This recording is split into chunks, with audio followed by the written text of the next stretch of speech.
পরম প্রধান পরমেশ্বর রাজাধিরাজ ঈশ্বরের নামে আমি আপনাদের স্বাগতম জানাই।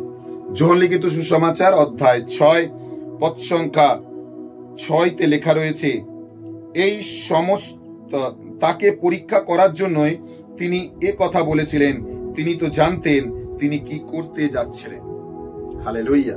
প্রিয়জনেরা, তিনি জানতেন তিনি কি করতে যাচ্ছেন। তিনি এক মহান আশ্চর্য কাজ করতে যাচ্ছেন।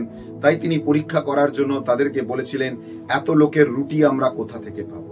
আজ প্রিয়জনেরা, একই ঈশ্বর আমাকে এবং আপনাকে আহ্বান করছেন যেন আমরা তার অনুগ্রহ লাভ করতে পারি। আসুন না তার কাছে আমরা ফেরত আসি, যেন তার অনুগ্রহ আমাদের জীবনে নেমে আসে।